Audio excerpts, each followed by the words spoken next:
Good afternoon, good afternoon, good afternoon. Welcome to another live episode of the Black Mind Garden. For today, for now, as usual, the things that I would talk about, and then there are the things that I decide to talk about. I was talking with a client today, and we had a very interesting conversation. So, posing the question to the audience, what if you woke up and realized and recognized that most of everything that you think is not absolutely true? Like most of everything that you think from moment to moment, the thoughts that come up in your mind are not absolutely true. And most of the time, what happens is our brains producing thoughts a mile a minute. We know about that. Our brains are machines and they're producing these thoughts. And for most people, they just take the thought as true. And thoughts about themselves, thoughts about other people, thoughts about circumstances, we just take those thoughts to be true. So I was having a conversation today, and what brought this on is this conversation that I was having with a client that I'm coaching today. And they made a statement that the thoughts keep coming up that they are a failure. The thoughts keep coming up that they are not worthy. The thoughts keep coming up that, right? Dot, dot, dot, fill in the blank. And when these thoughts, and in the conversation I shared with them, the thoughts come up, but who decides if that thought is true? Because what had happened is the person had thought that had decided that the thought was true, had already decided and had gone down the rabbit hole, the swirl of emotions that is connected to the thought of I'm an imposter, or the thought of I'm a failure, or the thought of whatever. And so I, brought a little rigor to the conversation as I tend to do as a coach. And I asked them, who decided that thought was true? And at the end of the day, they said that they were the ones that decided that that thought was true. And so it made me think about that, this thing that we do with our thoughts, believing that everything that we think is the absolute truth, believing everything that we think, period. And the harm that that can do, not only uh, to ourselves and for ourselves, but to others. And if we pan this out and we look at where we are, especially if you look at the streaming or the feeds on social media, you can see a plethora of these thoughts that are decided to be true. You can see where people are deciding things about who other people are. I mean, we see this in our whole culture, this culture of racism and misogyny, men deciding who they think women are. And, just there's just this swirl of believing the thoughts that are not true. This is what I like to call lazy thinking.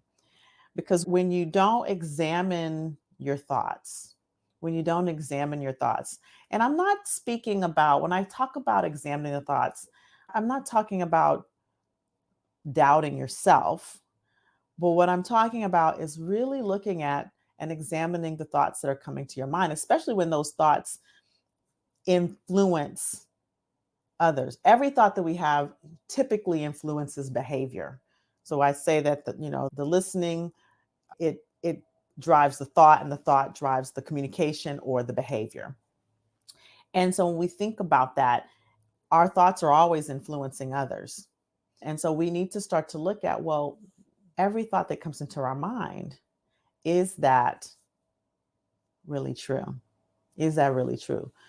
So this is an exercise that I gave to my client that I thought I would share here. So you have a thought that comes in, and here's the thing: some thoughts are fleeting, some thoughts are insignificant.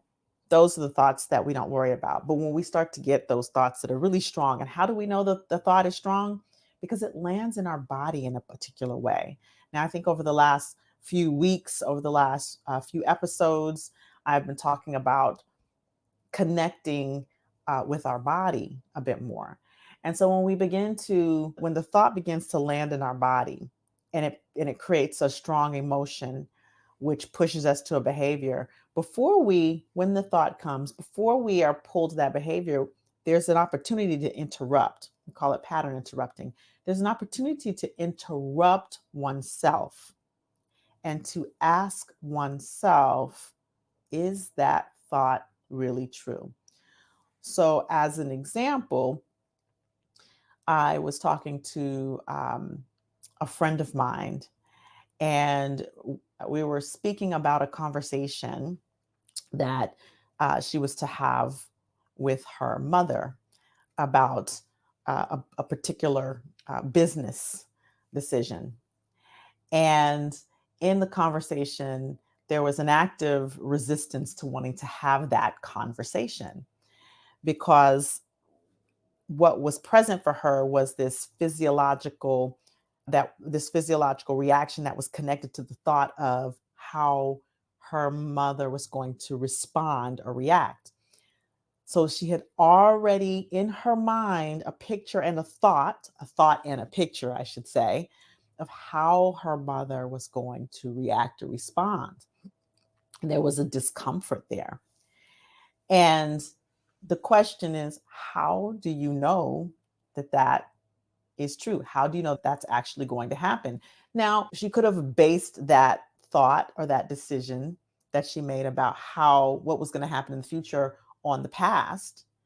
And that's gathering information. But when we pigeonhole someone by their behavior in the past, sometimes it prevents us from being able to have necessary conversations in the future. That said, there is a predictability with people. And then so that gives us the opportunity to build resilience around having these uncomfortable conversations. However, back to this thought. So perhaps the interaction with her mom in the past was giving her response and her resistance to want to have this conversation for fear of the thought of what this response could be in the future. So we had this conversation. I invited her to push through the discomfort to go ahead and have this conversation.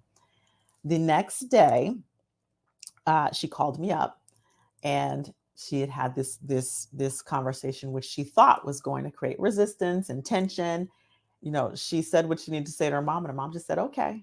I was actually thinking about that myself, and it launched into this opportunity for her to be in her business in a way, in a more fulfilling way, in a more passionate way with her mother. So, in essence, the decision that she had made could have caused her further harm because there was a place where she was inviting, not inviting, the word that's not the word, where she was tolerating suffering when she didn't have to. She was tolerating a suffering between her and her mom that she didn't have to. And so this is an example, and I wonder if you can think of personal examples in your life where you have made a decision to do something or to avoid something based on a thought that triggered an emotion. And where is that holding you back?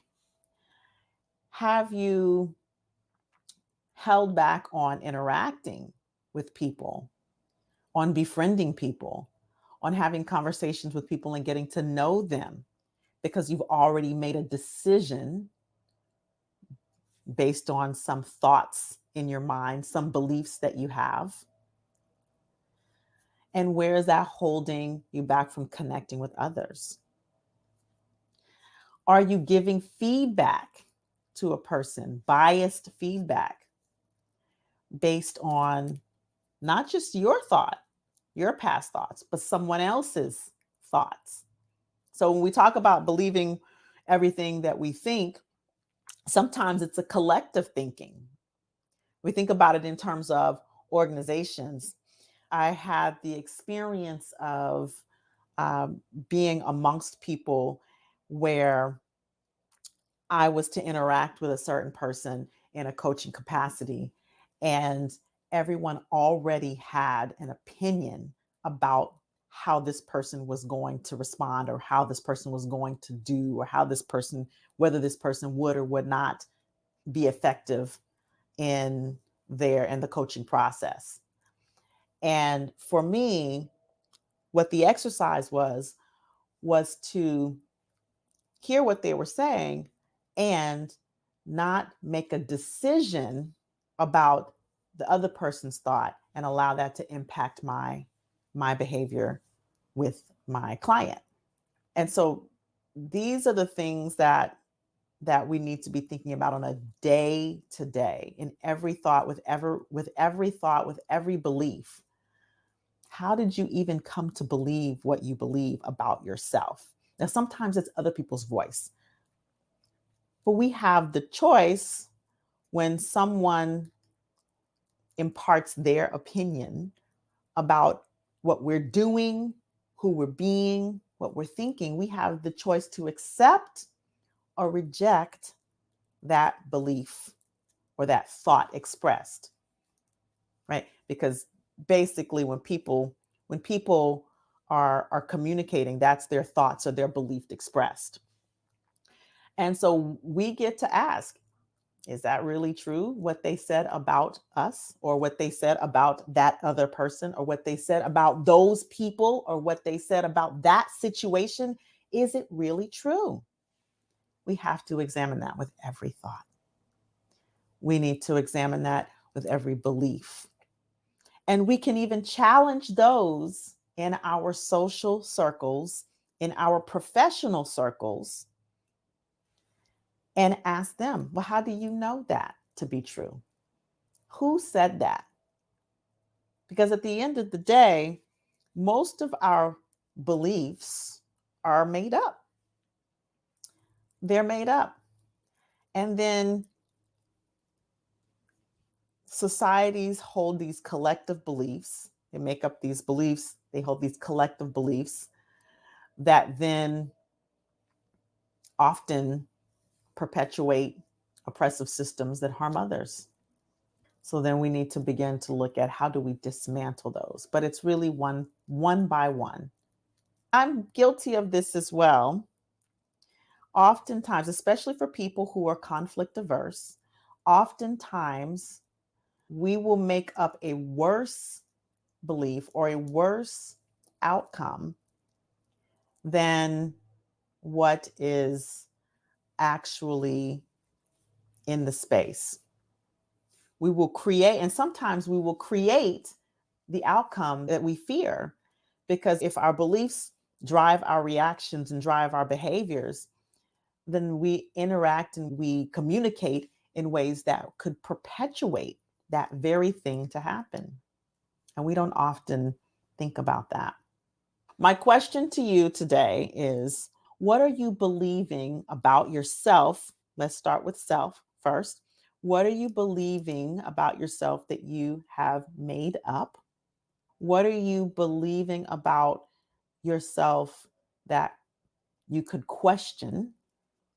What are you believing about others, about another, whether it's your partner, whether it's your child? I have often have parents that will, come to me and they will say, "Can you work with my child? There's something wrong with my child."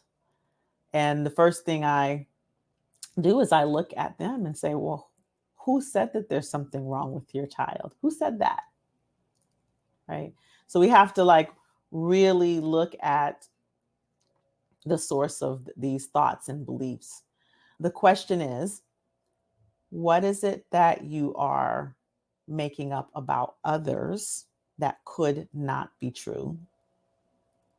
And the only way to determine if you're making up something about others that's holding you back from communicating them in a particular way is to go and relate to them, talk to them, ask them questions, connect with them, because that will dispel any erroneous beliefs that may be coming up.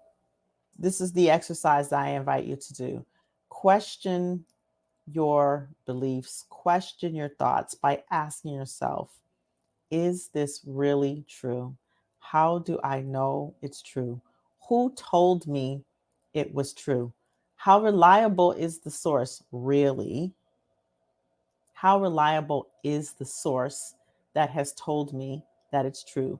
And if you are the answer to all of those questions, you really should question the source. I was sharing earlier with this client that there was a time where I had there was a gap between what I thought about myself and what other people thought about me.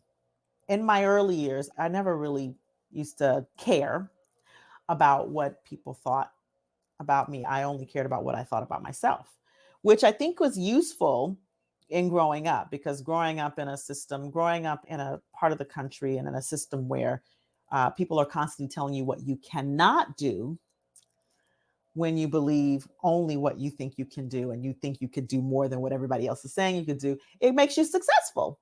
And so it was beneficial. But I got to a point in my life where what I thought about myself and what other people thought about me shifted in the opposite direction. So I came to a point in my life where people looked at me as a mentor, people looked to me and looked at me as this light, this, you know, mentor, this person of empowerment. And I hadn't quite matched that in my own thought of myself.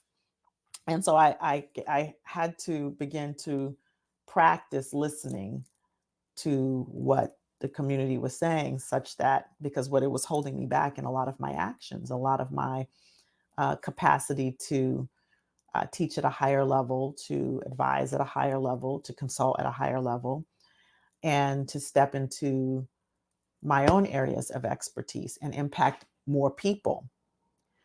And so, in discerning, and this is part of the exercise as well, when we're examining our thoughts about ourselves and we're examining our thoughts about others, particularly when we're examining our thoughts about ourselves, one of the things to be able to close that gap is to really, again, get with someone else and ask for a different point of view. And then think about that. Well, could that be true? Could it be true that, you're a mentor to others in a way that you didn't realize that you were? Could it be true that um, no one else has seen you as a failure except for you? Could it be true that you are an inspiration to others? So examine it both ways, both by questioning whether your thoughts are true and by examining whether other people's thoughts are true about yourself and about others. And just play with that. Because at the end of the day, all of this is an experiment. It's a game, it's an experiment that if we play with, really questioning and examining, and we play with it with curiosity, we might discover collectively a new way to be with each other. And one of the things I think that is harming our society gravely is that this lack of empathy that's happening, this propensity to harm each other without hesitation, it comes from disconnectedness from our own humanity and from the humanity between people with each other. All it is believing things that are not true, believing things that are not true, and um, not questioning our thoughts. It's lazy thinking. It's lazy thinking, which drives ineffective and harmful communication. So, with that, I'll leave you with your exercises. These are the types of nuanced conversations that I have in organizations. These are the type of deeper inquiries, and this is a simple one, but these are the types of deeper inquiries that I create that help to dismantle faulty thinking. And this is also like really diving into the nuances of listening and communication This is just one little snippet of how we begin to expand our listening, expand our thinking, and shift our outcomes just in that way. Because at the end of the day, um, these systems are made up of people, of lots of people creating these collective thoughts and beliefs. If we want to make bigger change, we have to start with ourselves. We have to start with the individual inside of organizations, inside of faith based communities, inside of families. We have to start by questioning ourselves and then teaching this to others and expanding these teachings to others. So, um, go do your exercises. Let me know how it goes. But if you are curious and interested about the nuances of communication, the nuances of thought, shifting thought, the nuances of shifting belief, transforming belief, retraining your brain, because this is all brain retraining, then you can go to the website there, mindremappingacademy.com. It'll be in the show notes if you're listening on replay. And you can book an appointment with me if you want to know a little bit more about our trainings, whether organizational or whether you're interested in learning the discipline of neurolinguistic programming, which is a lot of what I talk about here. Is all of this is inside of that discipline. Then you can go to the website and see some of the details of our programs. So have a great rest of the day. Keep examining your thought, keep examining your beliefs, pull yourself out of the binary thinking of either or, and I'll see you on the next episode. As always, stay empowered.